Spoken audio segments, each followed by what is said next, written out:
হরে কৃষ্ণ। আমরা ভাগবত এই মাসে ভাগবত পাঠ করছি।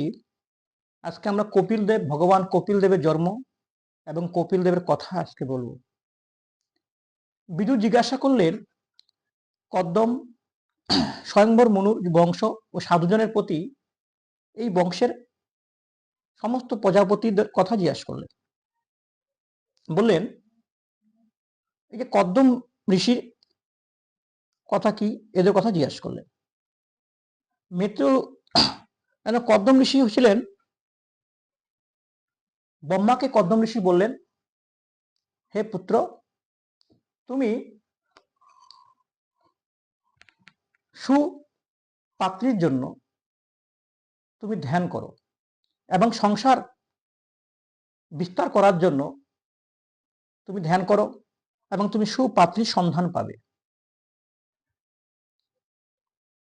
এই কথা অনুসারে ঋষি কর্দম সরস্বতী নদীর তীরে 10,000 বছর ধরে ধ্যান করছিল 10,000 বছর ধরে। 10,000 বছর ধরে তার ধ্যান, এবং সেই সাধু সন্ন্যাসের মতো ধ্যান করছিল। চতুর্দিকে সে এমন জায়গায় ধ্যান করছিল, সেই জায়গাটি ছিল এরকম, চতুর্দিকে পুষ্প, সুমধুর চিহ্ন, পাখির কোলাহল, খুব সুন্দর, মানে দেবত্ব ভূমির মতো সেই জায়গা ধ্যান করছিল। 10,000 বছর অতিক্রান্ত হওয়ার পর স্বয়ং বিষ্ণু তাকে দর্শন দিলেন। বিষ্ণু সেই মধুর রূপ, সঙ্গে লক্ষ্মী দেবী তার সঙ্গে আসলেন, এবং তার সেই শঙ্খ চক্র গদা, সে তার রূপ দেখে কদ্দম ঋষি অভিভূত হয়ে গেলেন। বললেন, হে প্রভু, তুমি আমার দর্শন দিলে, আমার বহুদিনের আকাঙ্ক্ষা তোমার আজকে পূর্ণ হলো। আমি এই জন্ম আজকে আমি সার্থক হলো প্রভু, তুমি আমার দর্শন দিলে।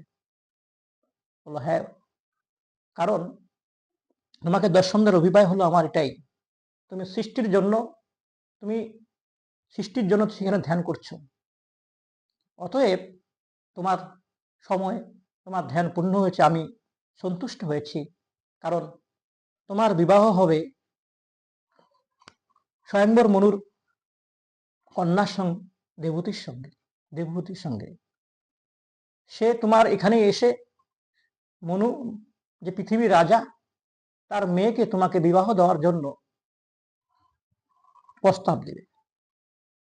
আর তোমারই আর 9 কন্যা সন্তানের জন্ম হবে।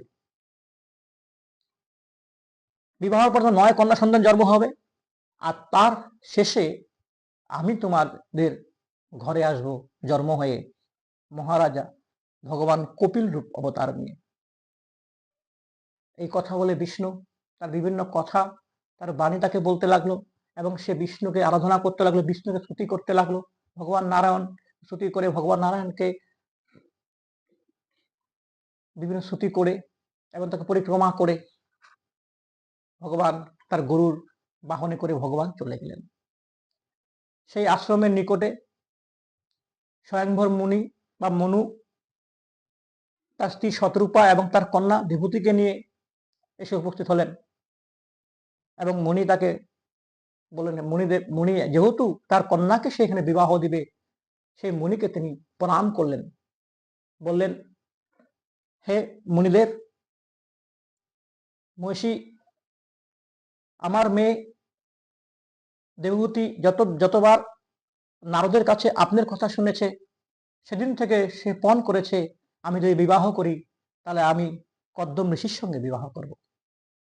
কারণ কদ্দম ঋষি হলো ভগবানের আশীর্বাদ পুষ্ট সেই ব্যক্তি, ধ্যান তেজ যার মধ্যে সর্বশক্তিমান আছে।